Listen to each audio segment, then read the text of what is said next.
ಎಲ್ಲರಿಗೂ ನಮಸ್ಕಾರ. ರಾಜ್ಯದ ಉಪಮುಖ್ಯಮಂತ್ರಿಯಾದಂಥ ಡಾಕ್ಟರ್ ಪರಮೇಶ್ವರ್ ಅವರೇ, ನೀರಾವರಿ ಸಚಿವರಾದಂಥ ರಾಮಲಿಂಗಾರೆಡ್ಡಿ ಅವರೇ, ಇಂದಿನ ಸಚಿವರಾದಂಥ ಜಾರ್ಜ್ ಅವರೇ, ನಮ್ಮ ದೆಹಲಿಯಲ್ಲಿ ನಮ್ಮ ಎಲ್ಲ ಸಮಸ್ಯೆಗೆ ಪ್ರತಿನಿಧಿಸ್ತಾ ಇರ್ತಕ್ಕಂಥ ಹಿರಿಯ ನೀರಾವರಿ ತಜ್ಞರಾದಂಥ ಜಯಚಂದ್ರ ಅವರೇ, ಖಾದರ್ ಸಾಹೇಬ್ರೆ, ಶಿವರಾಜ ಸ್ವಾಮಿ ಅವರೇ, ಎಲ್ಲ ನನ್ನ ಮಾಧ್ಯಮ ಮಿತ್ರರೇ, ಈ ಭಾನುವಾರ ಇಡೀ ರಾಜ್ಯದ ಗಮನವನ್ನು ಸೆಳೀತಾ ಇದ್ದಂಥ ಒಂದು ಐತಿಹಾಸಿಕವಾದಂಥ ದಿನ.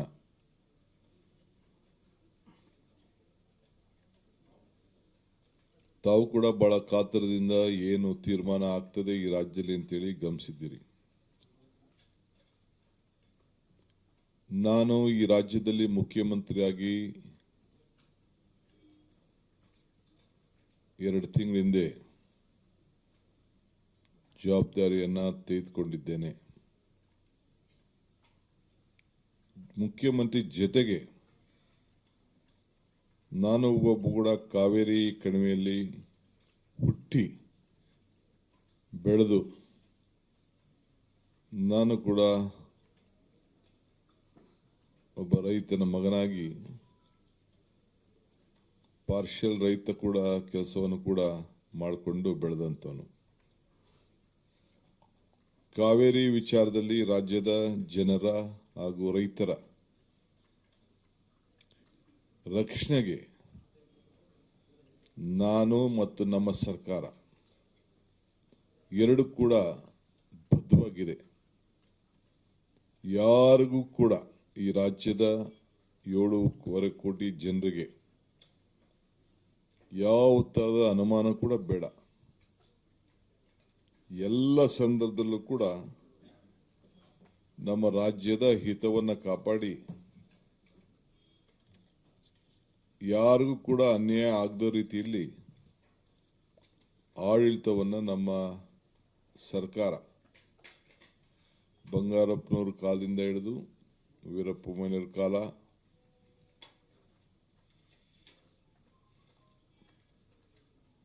ಧರ್ಮಸಿಂಗ್ರವ್ರ ಕಾಲ, ಎಲ್ಲ ಕಾಲದಲ್ಲೂ ಕೂಡ ಸಿದ್ದರಾಮಯ್ಯನವ್ರ ಕಾಲ, ಎಲ್ಲ ಕಾಲದಲ್ಲೂ ಕೂಡ ಕಾಂಗ್ರೆಸ್ ಆಡಳಿತ ಇದ್ದಾಗ ನಾವು ರಕ್ಷಣೆಯನ್ನು ಮಾಡಿಕೊಂಡು ಎಸ್.ಎಂ. ಕೃಷ್ಣ ಅವ್ರ ಕಾಲದಲ್ಲಿ ಬಂದಿದ್ದೇವೆ. ವಿರೋಧ ಪಕ್ಷದ ಬಿಜೆಪಿ ಇದ್ದಾಗಿರ್ಬೋದು, ದಳ ಇದ್ದಾಗಿರ್ಬೋದು, ಅವರು ಕೂಡ ಅವ್ರದೇ ಆದಂಥ ಪ್ರಯತ್ನವನ್ನು ಕೂಡ ಅವರು ಮಾಡಿಕೊಂಡು ಬಂದಿದ್ದಾರೆ. ಮಳೆ ಬರದೆ ಇಡೀ ರಾಜ್ಯದಲ್ಲಿ ಇನ್ನ ನಾವು ಬರಗಾಲದ ಛಾಯೆಯನ್ನು ನೋಡ್ತಾ ಇದ್ದೇವೆ. ಇನ್ನು ನಮಗೆ 30-35% ಮಳೆ ಮಾತ್ರ ರಾಜ್ಯದಲ್ಲಿ ಬಂದಿದೆ. ಇನ್ನು ನಾವು ರೈತರಿಗೆ ಮನವಿ ಮಾಡಿದ್ದೇವೆ, ನಾವು ನಿಮಗೆ ಮಾರ್ಗದರ್ಶನವನ್ನು ಕೊಡೋವರೆಗೂ ಸ್ವಲ್ಪ ತಾಳ್ಮೆಯಿಂದ ಇರಬೇಕು ಅಂತೇಳಿ ಅವರಿಗೆ ರಿಕ್ವೆಸ್ಟ್ ಮಾಡಿದ್ದೇವೆ, ಮನವಿ ಮಾಡಿದ್ದೇವೆ. ಈಗ CWC ಮತ್ತು MA ಮ್ಯಾನೇಜ್ಮೆಂಟ್ ಅಥಾರಿಟಿ ಮತ್ತು ಎರಡು ಕೂಡ ಏನು 3,500 ಕ್ಯೂಸಿಕ್ ನೀರು ಬಿಡಬೇಕು 15 ದಿನಗಳ ಕಾಲ ಅಂತ ಹೇಳಿ ಆದೇಶ ಕೊಟ್ಟಿತ್ತು.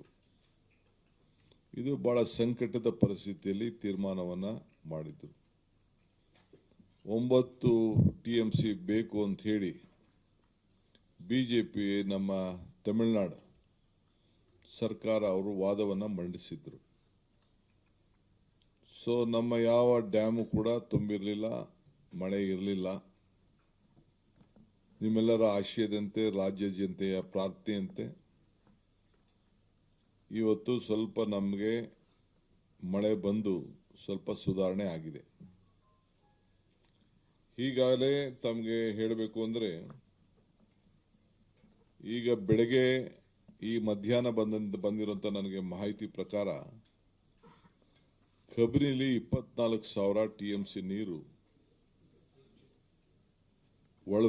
ಇನ್ಫ್ಲೋ ಕ್ಯೂಸಿಕ್ 24,000 ಕ್ಯೂಸಿಕ್ ಬರ್ತಾ ಇದೆ. KRS ಅಲ್ಲಿ 22,000 ನೀರು ಬರ್ತಾ ಇದೆ.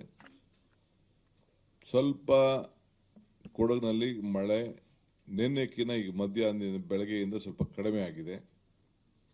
ಹೇಮಾವತಿಲಿ 11,884 ಕ್ಯೂಸಿಕ್ ಹರಿವು ಬರ್ತಾ ಇದೆ. ಆರಂಗಿಲಿ 10,430 ಕ್ಯೂಸಿಕ್ ನೀರು ಅಲ್ಲಿ ಬರ್ತಾ ಇದೆ. ಒಟ್ಟು 67,378 ಕ್ಯೂಸಿಕ್ ಅಷ್ಟು ಈಗ ಒಳಹರಿವು ಕಾಣ್ತಾ ಇದೆ. ಕುಡಿಯೋ ನೀರಿಗೆ ನಮಗೆ ಎಷ್ಟೇ ಕಷ್ಟ ಬಂದರೂ ಕೂಡ ನಾವು 40 TMCಯನ್ನು ಸ್ಟೋರ್ ಮಾಡಬೇಕು. 36 TMC ಕಂಪಲ್ಸರಿ ಬೇಕು. ಇನ್ನು 4 TMC ಅಷ್ಟು ಏನು ನಮ್ಮ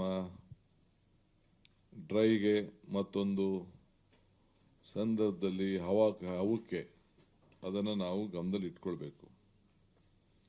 ಈಗ ನಮ್ಮ ಎಲ್ಲ ರಾಷ್ಟ್ರೀಯ ನಾಯಕರುಗಳು, ಇಲ್ಲಿ ಬಂದಿದ್ದಂಥ ಮಾಜಿ ಮುಖ್ಯಮಂತ್ರಿಗಳು ಮತ್ತು ಕೇಂದ್ರದ ಮಂತ್ರಿಗಳು ಅವರೆಲ್ಲ ವಿಭಿನ್ನವಾದಂಥ ಅನೇಕ ಒಳ್ಳೊಳ್ಳೆ ಸಲಹೆಗಳನ್ನು ರಾಜ್ಯದ ಹಿತಕ್ಕೆ ಕೊಟ್ಟಿದ್ದಾರೆ.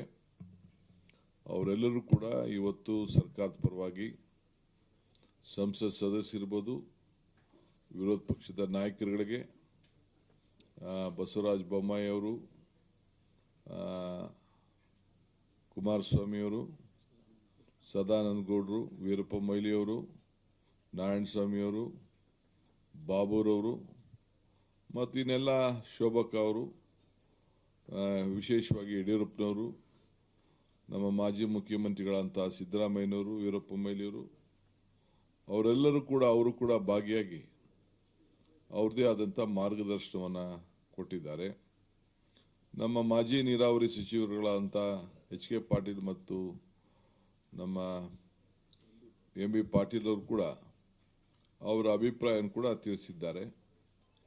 ನಮ್ಮ ಲೀಗಲ್ ಅಡ್ವೊಕೇಟ್ ಜನರಲ್ ಕೂಡ ನಾನು ಇನ್ನೂ ದೊಡ್ಡ ಲೀಗಲ್ ಟೀಮ್ನೆಲ್ಲ ನಾನು ಆಹ್ವಾನಿಸಿದ್ದೆ. ಸೊ ಅವ್ರ ಪರವಾಗಿ ನಾನೇ ಕೆಲವು ವಿಚಾರವನ್ನು ಹಂಚಿದ್ದೇನೆ, ತಿಳಿಸಿದ್ದೇನೆ.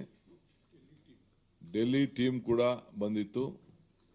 ಅವರು ಕೂಡ ಕೆಲವು ನಮ್ಮ ವರ್ಚುವಲಲ್ಲೂ ಕೂಡ ಕೆಲವರೆಲ್ಲ ಈ ಸಭೆಯನ್ನು ಕಂಪ್ಲೀಟ್ ಅವರು ವೀಕ್ಷಣೆ ಕೂಡ ಮಾಡ್ತಾಯಿದ್ರು. ಸೊ ಅಡ್ವೊಕೇಟ್ ಜನರಲ್ ಕೂಡ ಈಗ ಏನು ಪರಿಸ್ಥಿತಿ ಇದೆ ಅನ್ನೋದನ್ನು ಅವರು ಕೂಡ ಮುಂದೆ ನಾವು ಏನು ತೀರ್ಮಾನವನ್ನು ಮಾಡಬೇಕಾಗ್ತದೆ ಅಂಥೇಳಿ ಅವರು ತಿಳಿಸಿದ್ದಾರೆ. ಸೊ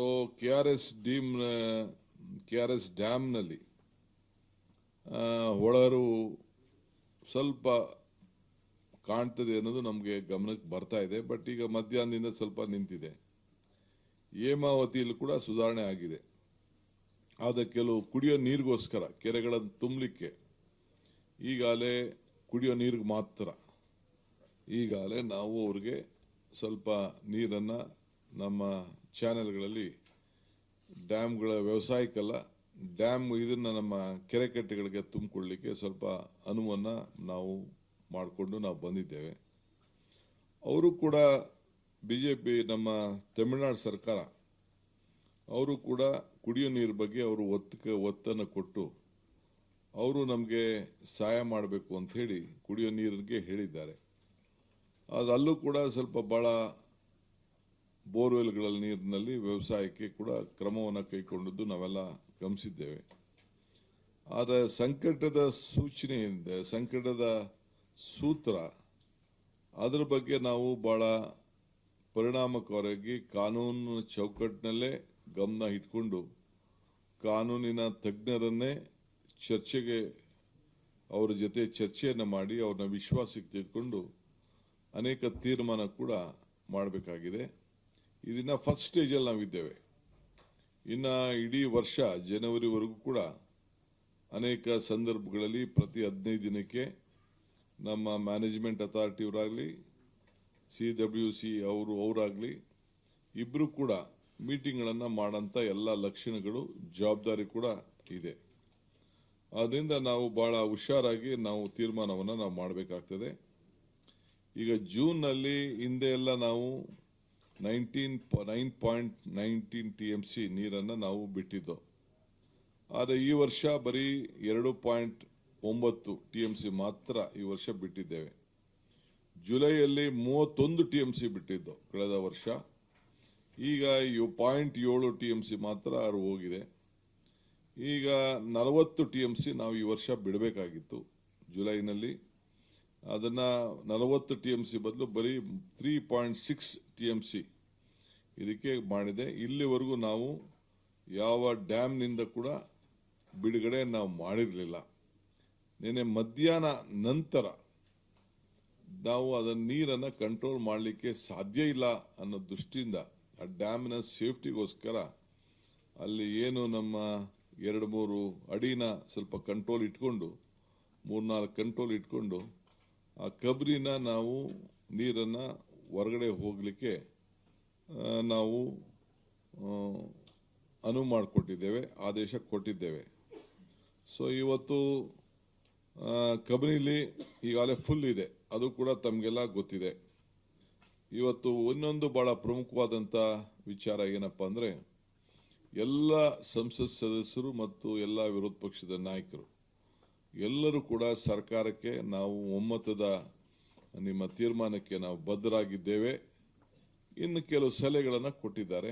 ಆ ಸಲಹೆಗಳನ್ನು ನಾನು ಕಾನೂನಿನ ಚೌಕಟ್ಟಿನಲ್ಲಿ ನಮ್ಮ ಹಿರಿಯರ ತಜ್ಞರು ಮತ್ತು ನಮ್ಮ ಲೀಗಲ್ ಟೀಮ್ ಹತ್ರ ಚರ್ಚೆ ಮಾಡಿ ಮತ್ತು ನನ್ನ ಸಹೋದ್ಯೋಗಿಗಳ ಹತ್ರ ಯಾರು ಮಿನಿಸ್ಟರ್ಸ್ ಇದಕ್ಕೆಲ್ಲ ಸಂಬಂಧಪಟ್ಟವರು ಇದ್ದಾರೆ, ಪವರ್ ಇರ್ಬೋದು, ಇರಿಗೇಷನ್ ಇರ್ಬೋದು, ಡೆಪ್ಟಿ CM ಇರ್ಬೋದು, ರೆವಿನ್ಯೂ ಇರ್ಬೋದು, ಯಾರ್ಯಾರು ಆ ಭಾಗದಿಂದ ಪ್ರತಿನಿಧಿಸ್ತಾರೆ ಅವರೆಲ್ಲರೂ ಕೂಡ ಅವರ ಅನುಭವದ ಮೇರೆಗೆ ಚರ್ಚೆ ಮಾಡಿ ಕೆಲವು ಅಭಿಪ್ರಾಯಕ್ಕೆ ನಾನು ಬರೋನಿದ್ದೇನೆ.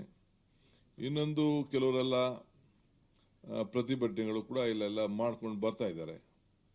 ಆದರೆ ಪ್ರಕೃತಿ ಕೂಡ ಇವತ್ತು ನಮಗೆ ಸಹಾಯ ಮಾಡಿದೆ. ದೇವರ ಕೃಪೆ ವರ್ಣ ನಮಗೆ ಇವತ್ತು ಸ್ವಲ್ಪ ಶಾಂತಿ ವಾತಾವರಣ ನಿರ್ಮಾಣ ಆಗಿದೆ.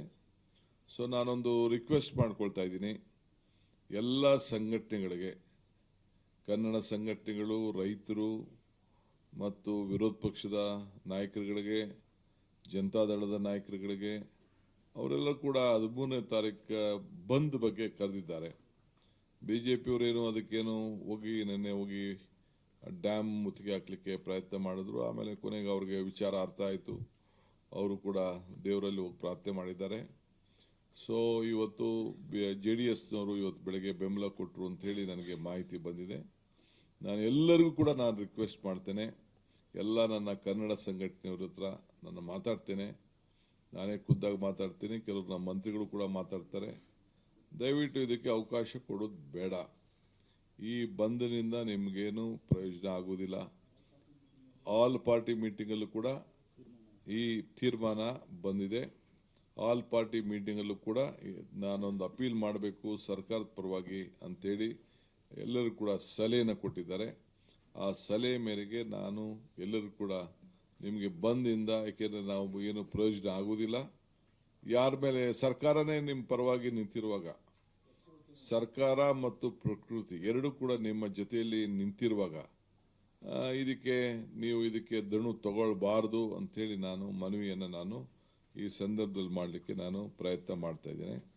ಮುಂದಕ್ಕೆ ಪ್ರತಿ ಹಂತದಲ್ಲೂ ಕೂಡ ಇವತ್ತು ತಮಿಳುನಾಡವರು ಕೂಡ ಅವರು ಡಿಸ್ಟ್ರೆಸ್ ಶೇರಿಂಗ್ ಬಗ್ಗೆ ಬೇಕಾದಷ್ಟು ಅವರು ಬೇಡಿಕೆ ಇಟ್ಟಿದ್ದಾರೆ. ಈ ಮಧ್ಯೆ DMK ಪಕ್ಷದವರು ಕೂಡ ಅವರು ಒಂದು ಪ್ರೈವೇಟಾಗಿ ಅವರು ಒಂದು ಸುಪ್ರೀಂ ಕೋರ್ಟ್ಗೆ ಹೋಗಿದ್ದಾರೆ. ಆದರೆ ಕಾನೂನಿನ ಚೌಕಟ್ಟು ಏನು ಇದೆ ಅಂತ ನಾನು ಇದನ್ನು ಚರ್ಚೆ ಮಾಡೋದು ಬೇಡ. ಸರ್ಕಾರ ಏನಾದ್ರು ಹೋದಾಗ ಅವರು ಅವ್ರದ್ದೇ ಆದಂಥ ಒಂದು ಅಭಿಪ್ರಾಯ ಬರ್ತಾರೆ, ಕೇಳ್ತಾರೆ, ನಾವು ಅದಕ್ಕೆ ಉತ್ತರ ಕೊಡಬೇಕು. ಹಿಂದೆ ಪ್ರೈವೇಟ್ ಇನ್ಸ್ಟಿಟ್ಯೂಷನ್ಸ್ ಪ್ರೈವೇಟವ್ರು ಯಾರೇ ಆಗಲಿ ಕೇಳಬೇಕಾದ್ರೆ ಅದಕ್ಕೆ ಮಾನ್ಯತೆ ಕೊಡೋದು ಭಾಳ ಕಡಿಮೆ ಅನ್ನೋದು ನನ್ನ ಅನುಭವ ಮತ್ತು ನನ್ನ ತಜ್ಞರು ಕೂಡ ನನಗೆ ಆ ಅಭಿಪ್ರಾಯವನ್ನು ತಿಳಿಸಿದ್ದಾರೆ. ಸೊ ನಾವು ಭಾಳ ಹುಷಾರಾಗಿ ಯಾವುದಾದ್ರು ಕೆಲವು ಕೋರ್ಟನ್ನು ಹ್ಯಾಂಡಲ್ ಮಾಡೋಂಥ ಸಂದರ್ಭದಲ್ಲಿ ಅನೇಕ ಹಿರಿಯರ ಅನುಭವವನ್ನು ಕೂಡ ನಾವು ಗಮನದಲ್ಲಿ ಇಟ್ಕೊಳ್ಬೇಕಾಗ್ತದೆ. ಆಮೇಲೆ ಈಗಾಗಲೇ ಜುಲೈನಲ್ಲಿ CWRC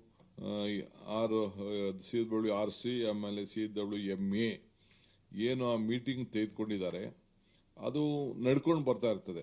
ಅದು ಒಂದೊಂದು 15 ದಿನಕ್ಕೆ ಒಂದೊಂದ್ಸತಿ ಒಂದೊಂದು ತೀರ್ಪು ಬರ್ತದೆ. ಅವರು ನಮ್ಮ ನೀರಿನ ಪರಿಸ್ಥಿತಿ ಕೂಡ ಅವ್ರಿಗೆ ಮಾಹಿತಿ ಇದೆ. ನಿಮ್ಗೆ ಹೆಂಗೆ ಮಾಹಿತಿ ನಮ್ಮ ಮಾಧ್ಯಮದವ್ರಿಗೆ, ರೈತರಿಗೆ, ಅಧಿಕಾರಿಗಳಿಗೆ ಸಿಗ್ತದೆ, ಹಂಗೆ ಕೇಂದ್ರ ಸರ್ಕಾರ ಕೂಡ, ಕೇಂದ್ರ ಸರ್ಕಾರ ಆಗಿರ್ಬೋದು, ರೆಗ್ಯುಲೇಟರಿ ಅಥಾರಿಟಿ ಇರ್ಬೋದು, ಮ್ಯಾನೇಜ್ಮೆಂಟ್ ಅಥಾರಿಟಿ ಇರ್ಬೋದು, ಎಲ್ಲರೂ ಕೂಡ ಎಲ್ಲ ಸಂದರ್ಭದಲ್ಲೂ ಕೂಡ, ಮತ್ತು ತಮಿಳುನಾಡು ಕೂಡ ಅವರಿಗೆ ಎಲ್ಲ ಥರದ ಮಾಹಿತಿ ಕೂಡ ತೆಗೆದುಕೊಳ್ಳಿಕ್ಕೆ ಅವಕಾಶ ಇದೆ. ಅದರಿಂದ ನಾವು ಭಾಳ ಜಾಗೃತಿಯಾಗಿ ನಮ್ಮ ರಾಜ್ಯದ ಹಿತವನ್ನು ಕೂಡ ಕಾಪಾಡಬೇಕಾಗ್ತದೆ.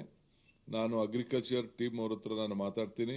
ವ್ಯವಸಾಯಕ್ಕೆ ಸಂಬಂಧಪಟ್ಟಂತೆ ಯಾವ ರೀತಿ ಮಾರ್ಗದರ್ಶನ ಕೊಡಬೇಕು ಅವರು ಕೂಡ ನಾವು ರೈತರಿಗೆ ಕೊಡ್ತೇವೆ.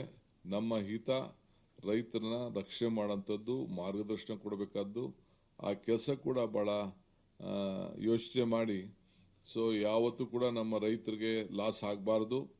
ಆಮೇಲೆ ಡ್ಯಾಮಿನ ಪರಿಸ್ಥಿತಿ ನೋಡಿಕೊಂಡು, ಮತ್ತು ಬರಗಾಲದಲ್ಲಿ ಏನು ಪ್ರೈಮ್ ಮಿನಿಸ್ಟ್ರೇ ನಮಗೆಲ್ಲ ಮುಂದೆ ವಾರ್ನಿಂಗ್ ಕೊಟ್ಟಿದ್ರು, ಅದು ಕೂಡ ಗಮನದಲ್ಲಿಟ್ಕೊಂಡು ನಾವು ಬೆಳೆಗಳನ್ನು ಯಾವ್ಯಾವ ಬೆಳೆ ಹಾಕಬೇಕು ಅಂತೇಳಿ ನಮ್ಮ ಅಗ್ರಿಕಲ್ಚರ್ ಯೂನಿವರ್ಸಿಟಿ ಮತ್ತು ನಮ್ಮ technical team, agriculture technical team ಅವರು ಕೂಡ ನಾವು ರೈತರಿಗೆ ಆ ಜಿಲ್ಲೆಗೆ ಸಂಬಂಧಪಟ್ಟಂತೆ ಪ್ರತ್ಯೇಕವಾಗಿ ಆ ಜಿಲ್ಲೆಗೆ ಏನೇನು ಆಗಬೇಕು ಅನ್ನೋದನ್ನು ಅವ್ರಿಗೆ ಮಾರ್ಗದರ್ಶನ ಕೊಡುವಂಥ ಕಾರ್ಯಕ್ರಮ ಕೂಡ ನಾವು ರೂಪಿಸ್ತೇವೆ ಅನ್ನೋ ಮಾತನ್ನು ಈ ಸಂದರ್ಭದಲ್ಲಿ ಹೇಳಲಿಕ್ಕೆ ವಹಿಸ್ತೇನೆ. ಆದರೆ ನನ್ನ ಒಂದು ಭಾಳ ಸಂತೋಷ, ಎಲ್ಲರೂ ಕೂಡ ಬಂದು ರಾಜ್ಯದ ಹಿತಕ್ಕೆ